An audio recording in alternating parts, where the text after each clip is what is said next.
Yo, what is up, everybody? Welcome back to the Captain's Lounge. I am Captain Diesel, and I have with me the usual Cyber Dad. Everybody tuning in, thank you so much for coming in. We're going to have some great discussion, but I want everybody to know and remember that... Now watching the Captain. Thank y'all for coming in. Before we get into it, Mr. Cyber Dad, how you feeling, man? I'm feeling all right, man. Chilling.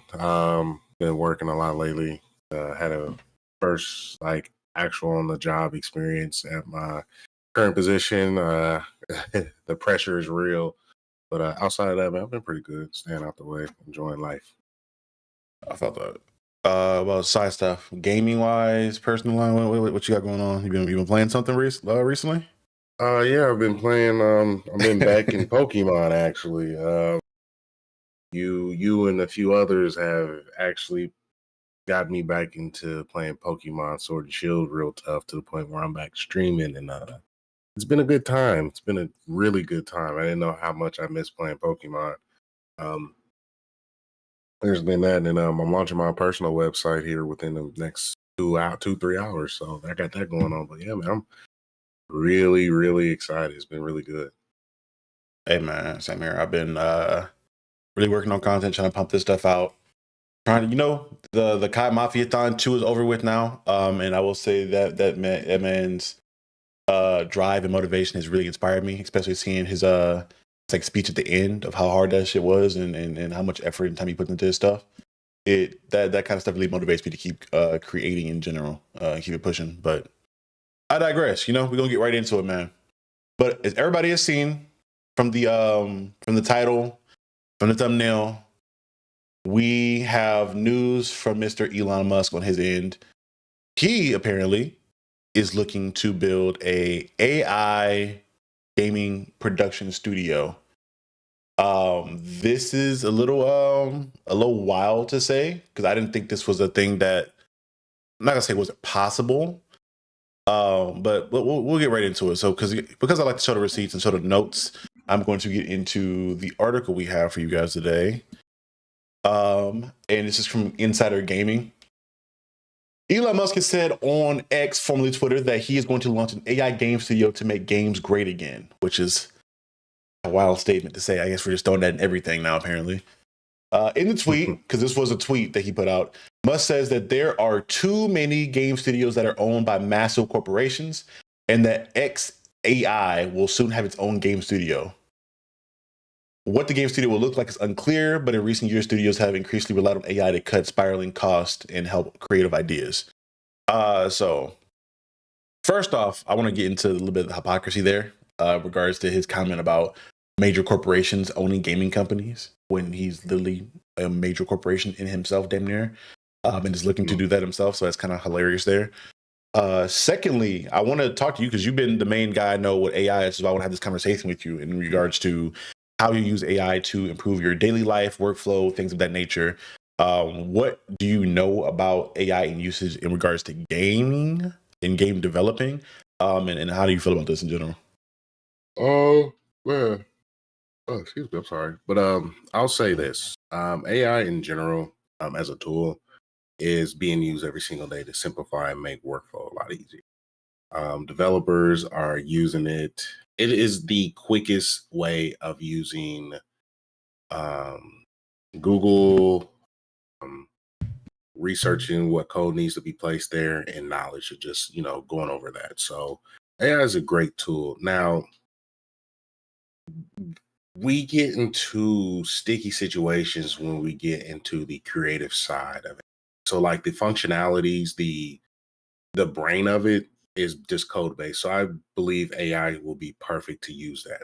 Now, when it comes to the creativities like character designs, world building, I Mm-hmm. believe that should be more of like a self expression. Like, hey, I've thought of this idea and I'm drawing this out. Or you can use AI to like help you flesh out your idea, and you go back and you edit that picture or that character and make it better into your vision. Um, AI is not perfect. It definitely still has errors. You have to train it to get what you want. So there's that. But my opinion on Mr. Elon himself, I don't like it. I actually absolutely hate it because he is, if you know anything about him and people in the tech industry, he's a complete fucking idiot and no one likes him.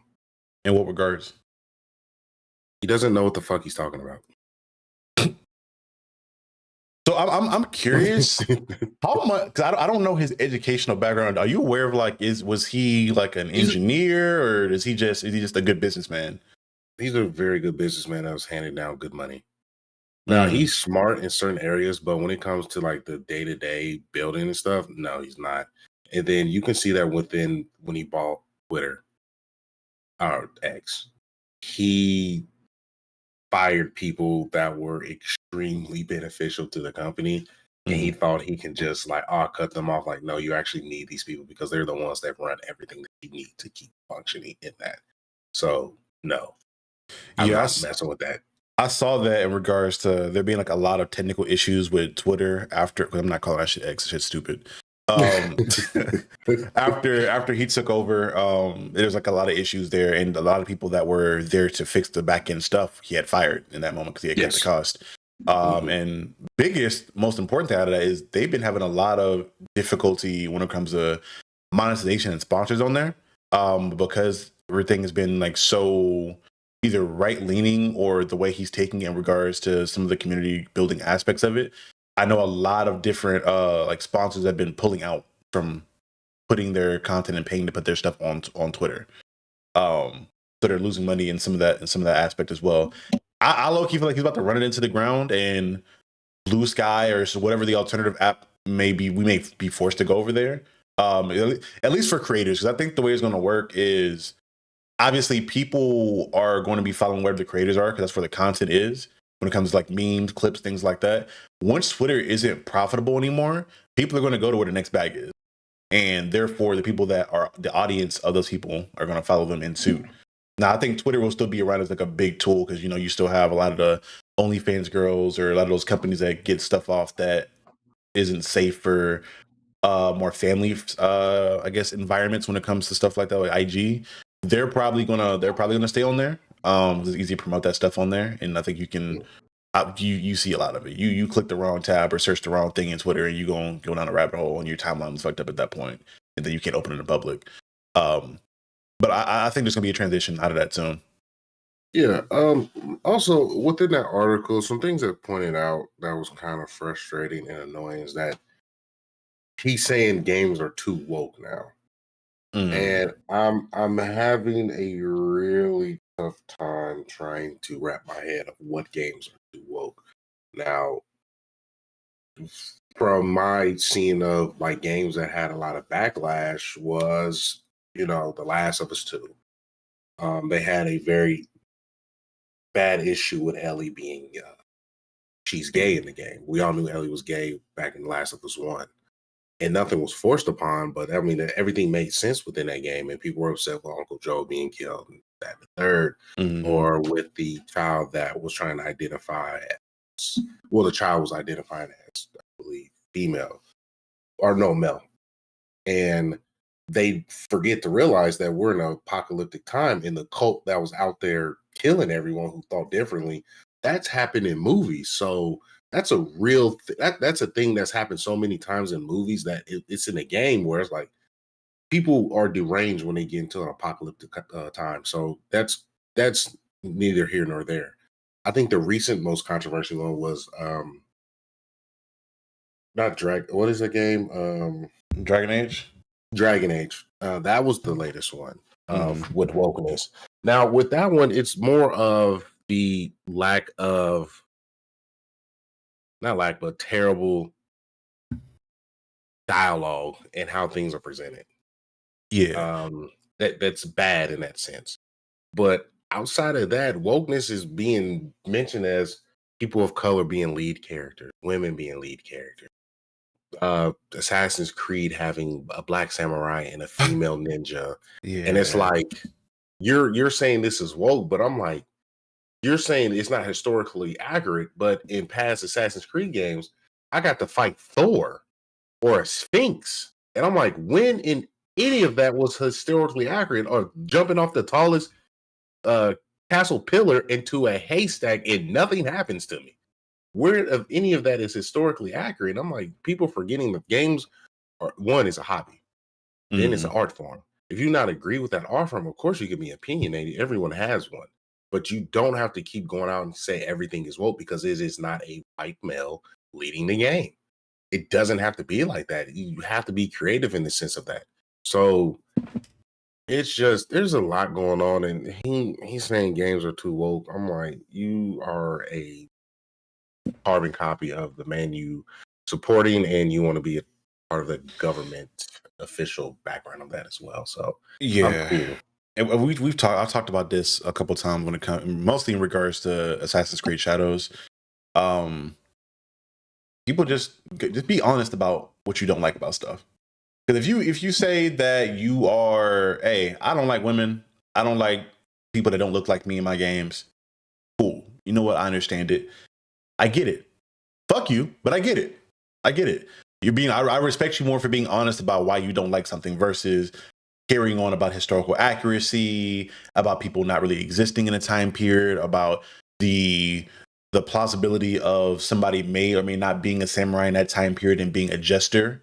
Whatever it may be, we've changed media around to be entertainment. This is entertainment at the end of the day. And at least in my opinion, this entertainment has to fit what the world looks like. The world is very diverse. We've gotten a plethora, and I mean a extreme plethora of white male protagonists in video games for a long time now. It's okay to have a few games be different and be that. Especially in the series with Assassin's Creed, where most of the main characters in that franchise have been either Caucasian or white passing. Like Altair was Middle Eastern, but again, he had like white skin and looked like a white male. Exio was an Italian white man. Connor was Native American, so I'm not going to count him. Edward Kenway, his grandfather, white man in the middle of the ocean. Like you had like more than half the games star a white male protagonist. We can change it up a little bit, especially in a game where we've been asking for Assassin's Creed Japan forever. Just because it's not a Japanese man, now there's an issue. Stuff like that, I try not to feed too much into. It annoys me a little bit, but I digress.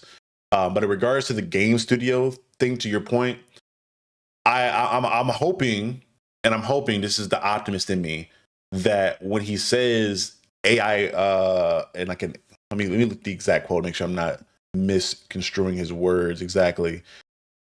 He says XAI will have his own game studio. I'm hoping that this studio, to your point, like you said earlier, is like where AI is used to assist in the workflow to speed things up. And he isn't just thinking he can just create AAA titles by putting in the right prompts and pumping out the game. I'm hoping this is, and I don't think he's that stupid. I don't think he is. I think he's a better businessman than that. Something else that's interesting in along with this whole article is that I've heard rumors and seen articles and rumoring that he's looking at buying Hasbro. So people that aren't aware with Hasbro, that comes Power Rangers, I'm pretty sure. That comes with G.I. Joe. That comes with Barbie. That comes with like Uno and all those toys that are associated with that. So there's some pretty big IPs that are associated with Hasbro. So maybe that means we get more games like that in the future, hopefully with the AI. Because I'd assume if he did that studio, like he'd buy those IPs. I doubt he'd work on trying to establish new IP and new games based on that. But Like, is that progressing the gaming industry, or are we just rehashing things to keep Mike Jordans just keep releasing the same Jordans yearly? And that's just like, you want to grow the game industry. Like, how can mhm. we present Mega Man in a different way. Like Sonic did a great thing with the latest Sonic game. Like I love what they did with it. And Right. so you want to progress the gaming industry. How can you innovate that? That's going to take people within the game industry that knows what's going on. And so we've seen it with Amazon. We've seen it with Google that they thought they can just use their endless amount of money to actually build something from that. And Google Stadia is no more. Amazon Gaming Studio is in shambles. So you can't name anything that these people produced with these deep bags that was beneficial to the game industry. Mm-hmm. Where you have the people who did Baldur's Gate 3, they changed the game industry. They innovated. They brought people into a different genre of gaming. Like that's what you want to do in the game industry. You want to introduce people to different genres, different forms of media to be entertained, to enjoy what they love. Mm-hmm. And right now, he's allowing the vocal minority to sway his opinion and viewpoints of the gaming industry because people are crybabies because they're not getting it their way. You hear it all the time in fighting games. You hear it all the time in shooting games. Like, you need to change this because I'm not good enough to use it. You want to be different. So how much out of curiosity, because I'm gonna go back into that point as well in regards to I want to speak really quickly though on the vocal minority. Because we know, like, for people that aren't aware, like, just the average age of a gamer is like what, like 34, 35, something around there, I think. Like, for people that like purchase games frequently and actually play them on a frequent basis, the average age was around 34, 35. So it's an older audience base there. Yeah, my age group, my generation. Yeah, so as y'all getting older, the average age is going up. I feel hey, careful now. I mean, it's simple math. The older y'all get, that demographic's going to get older. And then again, here comes the next generation along with that.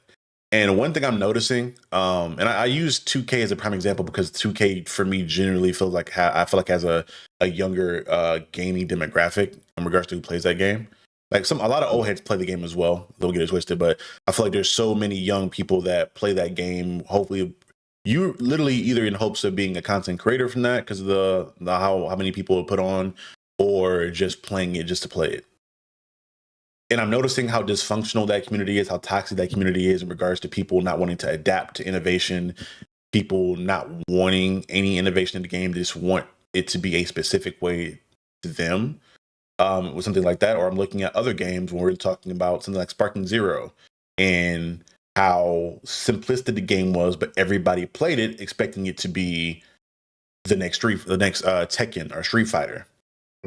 I feel like we're in like a weird paradox now to where there's not that many actual gamers in regards to people just adapt to new stuff. Now, if we're talking about stuff in regards to studios not putting the full game in the game and chopping the game up and making it a DLC, or if we're looking at something like MK1, which we're going to talk about in a little bit here, where they're either cutting movesets in half to put those movesets on new DLC characters, stuff like that. Yes, that is egregious. But sometimes I feel like if a game just like adds in a new function, especially if it's like a skill-based game, instead of you trying to get better at it, you immediately complain about wanting it to change. You don't adapt to a game. You want this game to be just like this game that you played so you can immediately be good at it. I think we're losing a lot of that people that want to be good at what they play or even trying different games in general. And it kind of scares me about the innovation of where gaming is going. Like we still have great studios out there. Like you said, the studio that developed, I can't remember the name off the top of my head, I'll look it up in a second, that developed Baldur's Gate 3, Sucker Punch doing their thing with like Ghost of Tsushima and all the games they work on. But from a consumer-based standpoint, I'm like, we already know consumer literacy is already at an all-time low in general, regardless of the product. With gaming in particular, a lot of people don't know what they want, and the vocal minority of the people that are just going to be very loud and wanting the things demanded.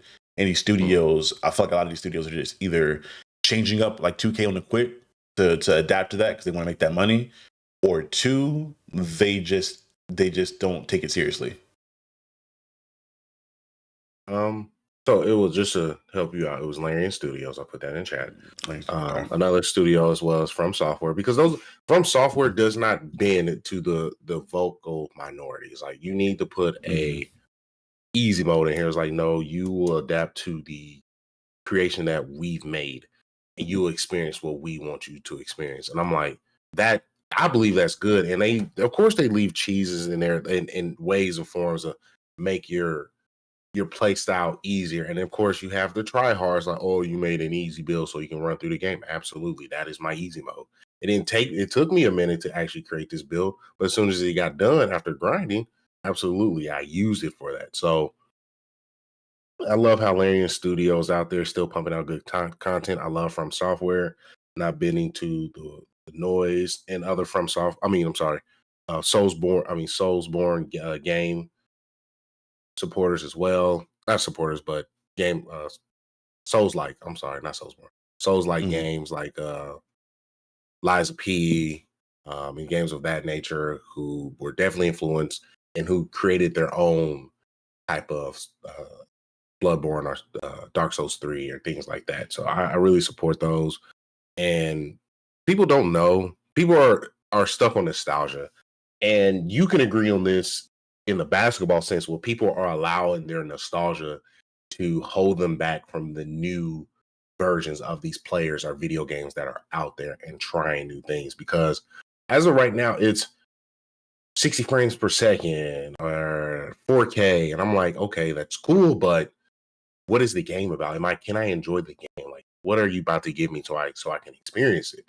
And like, Mhm. I'm giving a lot of good chances for me. I'm like, of course, the AAA games are something I'm going to buy yearly, like the God of Wars or try some Call of Duty. But it's these double A's and these independent studios that I'm trying that are innovating the game industry Mhm. because of their ideas of creativity. And like, they are presenting something that they want to show the world that they were inspired by. So let me give it a chance. Let me see what it's about. Let me enjoy it. Let me have fun with it. If I don't like it, I can voice my opinion, but I want to sound coherent and sound like someone who actually played the game with an opinion. It's like, hey, I didn't like this because of the dialogue, or I didn't like this because of these frame rates they kept dropping. Or, Mhm. you know what I'm saying? That's what I want to be opinionated about. And we have to get these big corporate people out of the game industry, because when you spend 80% of your budget on marketing, that's a problem. You'll get things like Cyberpunk, who launched Yeah. terribly but got better throughout time. I'm like, be quiet, announce the game, don't mind, but understand it's being built and you're taking your time to build something that people can enjoy. And another additional point to that list of things that you really need for a good studio is something that's underrated and a lot of people don't pay attention to, but the like community developers or people that are in charge of just being part of the community there. Mhm. When I'm looking at studios like again like Ubisoft is the prime example. I don't know if a lot of people remember, but when Ubisoft was like really getting into the early bag with stuff like Assassin's Creed, that was like early streaming days to where a lot of streamers were getting issues with studios not allowing them to stream their games because of copyright stuff, or they didn't know they weren't really like up to snuff on the benefits of free marketing at that point.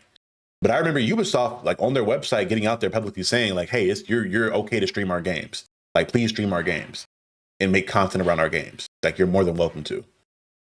And they're involved. They were really consumer first in like their early days of that studio. Obviously, things have changed in regards to how they communicate, how things are put out there, and things of that nature. But I'm looking at a studio like that, like Larian, who they're very up in front about what their intentions are, what they plan to do for their games.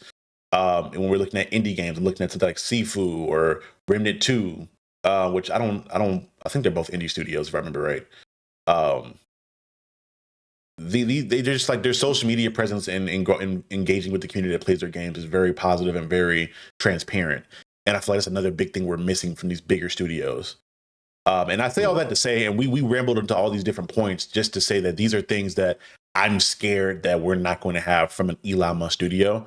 And I really wouldn't care in general at all about an Elon Musk gaming studio if the fear of him purchasing Hasbro wasn't out there. Like, if we don't get another good Transformers game because he owns Hasbro and we can't get that, like we can't get another War of Cybertron. We can't ever get a good GI Joe game. We can't ever get. Well, so I'm not really worried about Power Rangers. Well, I don't even know how a Power Rangers game would work, but I feel like there's a studio out there that can make that thing work. But nevertheless, if he buys that and this is the way they route they go, I'm scared that a lot of those things aren't going to be something that he has in his company. Because Right. in my best world, in my perfect world, he does this and he puts the best people in place and he just gets hands off with it. He's just saying big shit, but he understands that in order for this company to do well and this thing to do well, I need to allow the people that have experience to do these things and do them well. And it's like keep my hands out of the pot. Yeah, I mean, I'm just going by the X example, so I don't have too much hope in that. But Yeah. hopefully, if he does, I mean, and it's beneficial to the gaming industry, we have to, as long as it's beneficial to the gaming industry and everyone is able to benefit from that and grow, um, go for it. But I also want to say this: Mhm. if we are seeing corporate industries or big name individuals do this, we as the people who are enjoying the games have the same exact opportunity to build something like this ourselves because the tools that are out there are available for everyone, and we're all at the ground zero point of trying to build something with AI that is beneficial for everyone instead of creating AI bots. What tools, what forms of entertainment, what platforms can we build using AI as a tool but not a cyber like a humanoid individual that is, a robot. You know what I'm saying? So Mhm. if you see Elon Musk building a gaming studio, um, you do it. You pay the monthly subscription to use AI and start using it as a developer and try these things out for yourself and see what you can create from it. Work with other people within the industry and have them uh they polish it up for you, and then you can challenge individuals like that. Like, we're now at the point in my opinion where we have the necessary tools to build what we want. We have the Mhm. necessary skill sets. There's so many resources out there for us to be successful and create things like this, that we can be vocal about our opinions about people that we might not agree with, but Mhm. we should have the initiative to go out there and do it ourselves and build from that. So it's something I'm doing right now. Like, I'm building stuff using AI as far as web apps and mobile apps because I feel as though there's a need for certain tools for my friends to use in the community that they may not know that they need. Mhm. And that's fine. Yeah, I don't have the big names like some of these other people, but guess what? I have the creativity. I am more ambitious than a lot of people, so I can do that myself. And I believe other people should do that as far as with gaming. Hey, if you got an idea, use AI to help you create a character. Polish that character by getting an artist to get that going. You go ahead, spend money on a decent sized PC so you can start using Unreal Engine 5. You go in the back and you start connecting the dots. While you're using the AI, you'll learn what to look out for and you'll understand the components to make a functioning game. So you're learning and building at the same time. So when you sit down at the table with your new polished, beautiful game, you know what you're talking about. You know how to set people up on conversation on selling your product to people. So it's very doable and it's a very good opportunity, is what I'm trying to say, for us to do the same Mhm. thing as well. So And that's why I really wish a lot more people would invest in the PC. Because since I've invested in mine, I've played I think two or more independent studio games. They were granted they were demos, but I think Axe of Blood was one that I have on the channel. I have a review on, and Spirit Strike. The games are again they're really raw. They're really raw. And there's some things there regards to obviously like voice acting things like that that you could outsource to. But for them being smaller studios, like they're really, really good quality games. And they're not put at a $70 price range, or at least I don't think they'll be when they come out. They're usually relatively cheaper than that because they're smaller studios and they want people to give them a chance. And let me address the comment. Tony Jaburu. Now the gamer can be the developer, freedom to the gamers. Yeah, and I think the only thing that holds some people back is that people want to work on certain IPs, obviously, that they don't have access to because these big corporations have them. But fuck that. Make your own original stuff. Please, please, please, please make your own original stuff. And try it out, because you never know. You may have the next Pokemon. I mean, Power World tried it, and you saw the potential Power World had, and you there's been other games like that that have come out of nowhere. which was built 100% with AI. Right. it can be done. And again, most of the stuff with Elon is more so just I ain't gonna say fear mongering because I'm not that scared of it happening, but it's mostly interesting because of him and his views on things, politically, culturally, and otherwise. Because this man's South African for real, so he claiming that to the death of him. Yeah, if we take if I'm not even trying to look at it from a political standpoint because that's something I do not care for right now. Yeah, It's totally. Prioritizing your creativity and not being feared on it. Like if you it's just like, oh, they want to use AI, I can use AI because guess what? I also I can pay the monthly subscription. I can also be creative. And one thing that people need to realize, the biggest power behind creativity, I mean for gaming, is the community. Create a community that you can produce a game for, and word of mouth is going to spread faster than any bot can when it comes to your game because you are supporting your community. You are producing something that they enjoy. And like Larry in studio, if something's wrong with the game, they'll be like, oh, okay, let's go ahead and look into it. And you give them options and you communicate, you have fun with the community because you're building something for them. And people who you'll see it, in my opinion, in music industry, people love a lot of our older artists. Hmm. I love the Isley Brothers. I love Method Man and Redman. So I will always support them in a sense because they produce things that I forever will enjoy. So cater to your core audience, and the ones that are, seasonal come through, make sure they still have an opportunity to enjoy what you have. And even though they may leave the next season, that's fine. You will still able to put on a good impression for them. But the people that's there day in and day out, make sure you take care of them, bro. And I promise you, you're going to be successful if you want to get into this industry of creativity in video games. Absolutely. That's my spiel. And I'm not a developer myself, so there's some details there and some aspects that I can't speak on 100%. And I would love to get somebody on who like develops game. Well, I've met one guy, he did some work on God of War, Ragnarok, that we interviewed on Then and Out like a year ago or 2 years ago, before the game came out. And he also worked on the Harry Potter the Hogwarts game. And I would love to. I need to reach out to him again to see if he'd be willing to come on to have that discussion to see what that looks like. Which I'll reach out to him and see how that goes. I got somebody who actually is working in Unreal, developing his own game. So yeah, we can bring people on. Yeah, say less, because I would love to get a perspective from an actual developer on this and what that looks like and how difficult it is. And that was a big thing that I looked at when I was looking at when I did my Isekai video and looking at how difficult it was just to produce an episode of an anime and like what those animators go through and like how long a singular cut is and things like that. I really want to deep dive and just get people that are only looking at this from a consumer aspect of like how difficult it is to actually do these things and make these products. Um, Shout out to Ray Clark. Appreciate it, man. Appreciate you coming through. Um, Funny enough, we're gonna get into another game here. Uh, a game that I know you don't have a lot of love for. That being MK1. So we'll get into the article here because I have the article pulled up. But let me switch it over. Mortal Kombat 1 DLC has been rumored to cancel their next expansion pack. So it appears as a future content for Mortal Kombat 1 is ending after Combat 2 wraps up. According to new claims, developer NetherRealm Studios has canceled DLC plans for a Combat Pack 3 and second story expansion for Mortal Kombat 1. Known at Mortal Kombat 1 leaker Fate Unknown posted on Reddit that the cancellations happened recently after the Chaos Reign expansion sold poorly.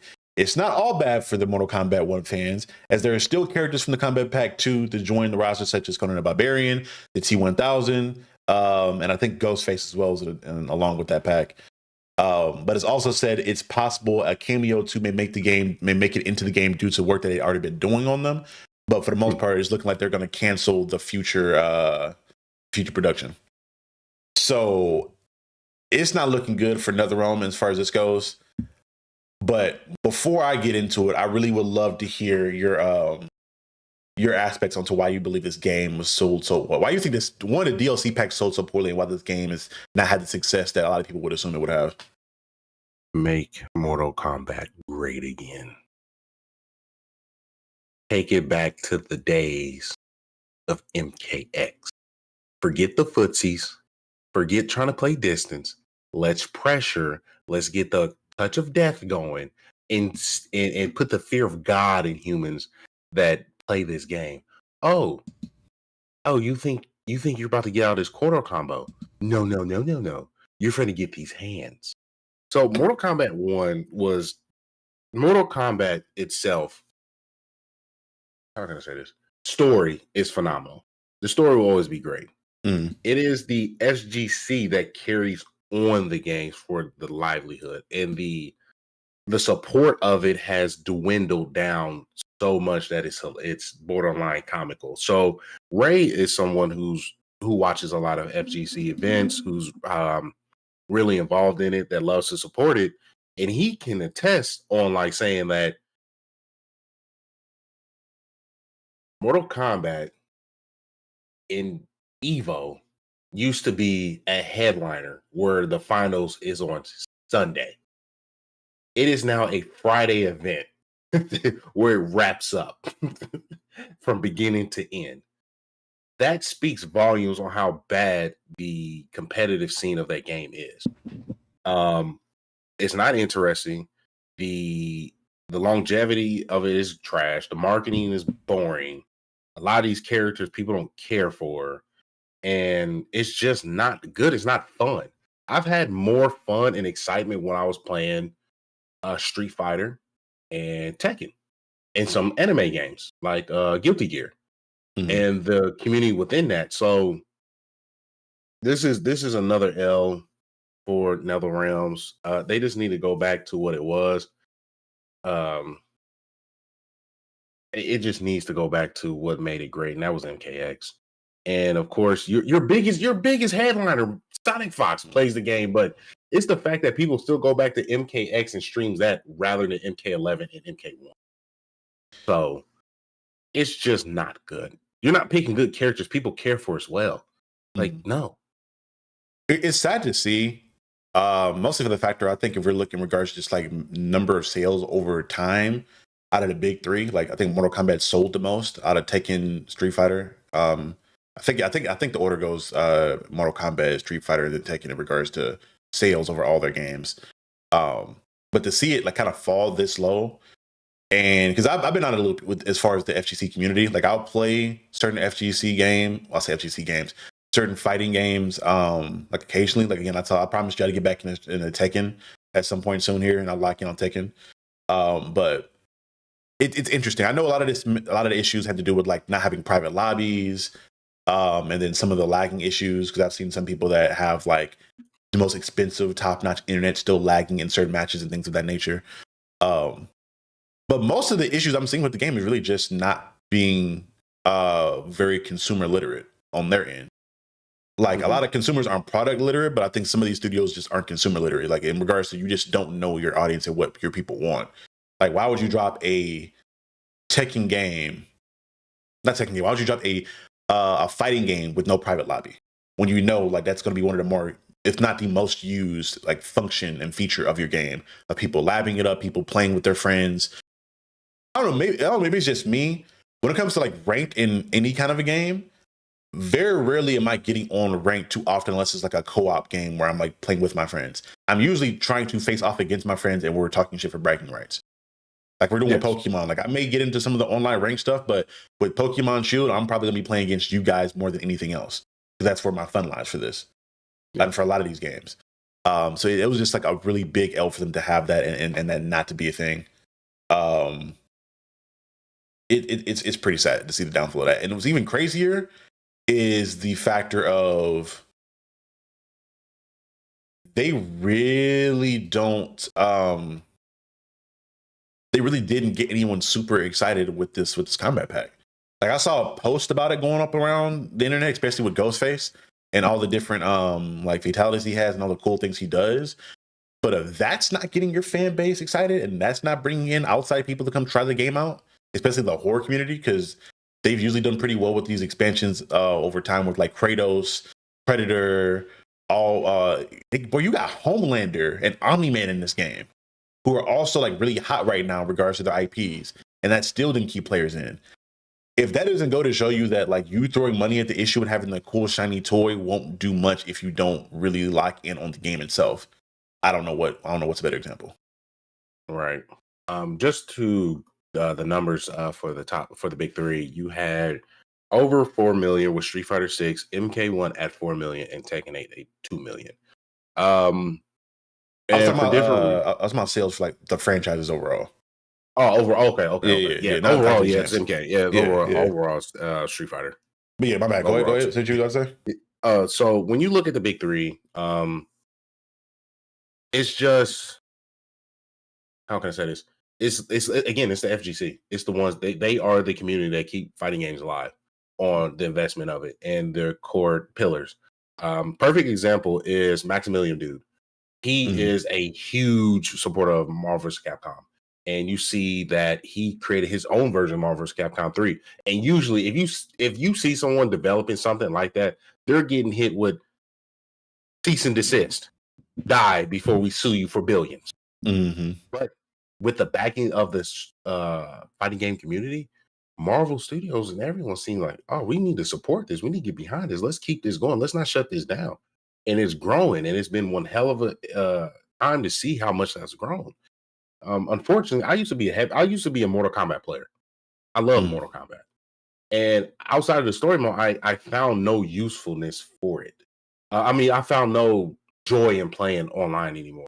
And I'm a heavy in the rank players, rank playing, heavy in Tekken, and so it's just I don't know. I don't know. For me, it was just getting rid of the pressure fighting style and the combos. Like I didn't care if somebody was rushing me down and put me in the corner and I got beat up. That was fun because I know I had the ability to do the same to other people or get my get back.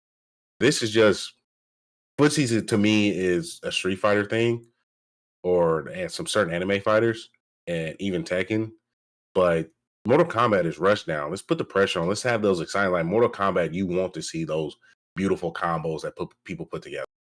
You want to see Sonic Fox go crazy with a 80% combo done to his opponent, and he just makes him up, and it's fun. That's an enjoyment factor. Now it's just like, man, I guess I don't even watch competitive scene in Mortal Kombat anymore. So that I've left when it was MK11. I tried it, did not enjoy it. So yeah. And again, hopefully they learn from this and improve. In my perfect world, bro, I would love like another remastered version of what was it, Mortal Kombat Deception. It was like an open world Mortal Kombat game where you got to kind of build your character up. I thought that was like that was my favorite Mortal Kombat game of all time. So you kept the combat like functionality in there, but you got to have a little more fun. It was a little bit more open world and allowed me to discover more of the lore of the world and love the franchise a little bit more. Because I don't know what else they can do with this franchise to kind of revive it outside of something that drastic. Because maybe they drop another game and they fix all the issues they had in this one in regards to having private lobbies, the game not lagging as much online, and making a lot of the characters more interesting. But you just lost a lot of people just from you fucking up this much. So for you to bring in people back, I feel like you're gonna need to do something a little bit more innovative and drastic in the next game. Personally, I don't know how you feel about that because again, people like you, I'm looking at people like you to where if you're already out of it, like. Honest opinion, if they were to drop another Mortal Kombat game with those features added in, would you still carry them to go back and play it? Maybe if they're not, like Ray said, if it's not an Injustice copy, maybe. Because the way the playstyle is just Injustice 3. Yeah, MK you can tell was intended to be Injustice 3 by the playstyle and the mechanic. Yeah. And Injustice is Injustice, not Mortal Kombat. So yeah. And I think they struck gold on that. I don't know if they expected that to be as big as it was. And I think Injustice? I think they hit gold. I think mostly because of the story, obviously. But yeah, they struck gold with Injustice. Absolutely. So I never want to see a studio fail, but this is just a hard L they need to hold, and just accept the fact that I'm not coming back no time soon. Yeah, y'all. But y'all let us know what y'all think about this in the comment section below. In general, I think I've made up my mind what we're going to do for the last part. So the last part of the stream I had planned was to do a reaction and kind of a listening party to the for a day album. It's like a music aspect because me and Cyberdad love discussing music and reviewing music on here. Absolutely.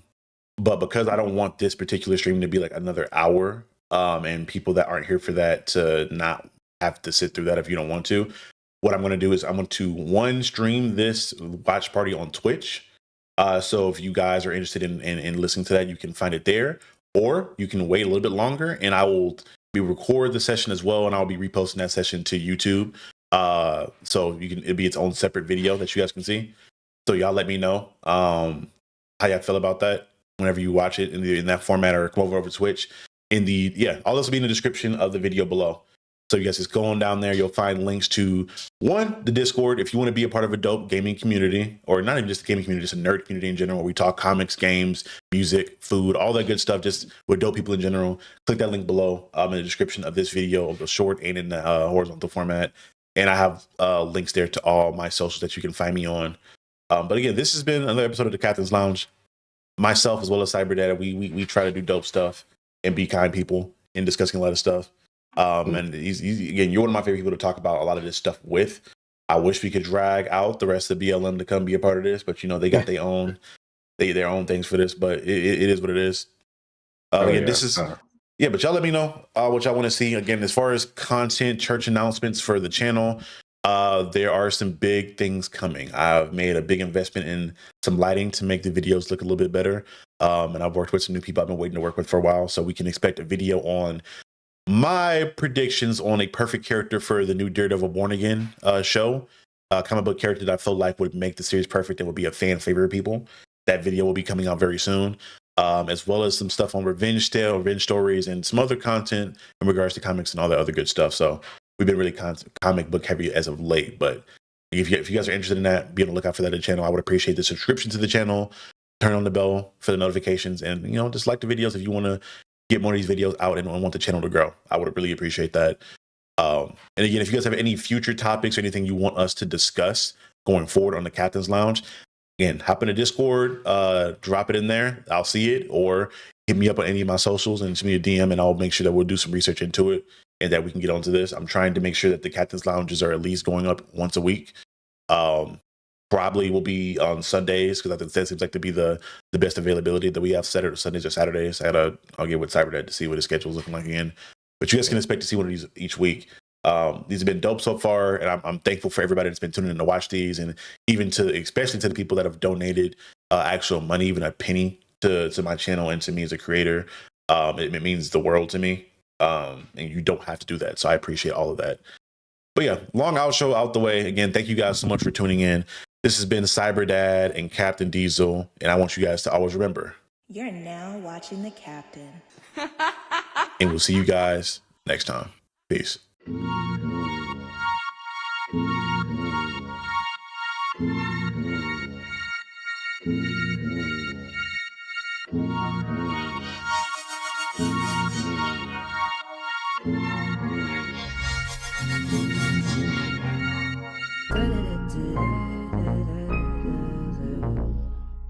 Da-da-da-da-da-da-da.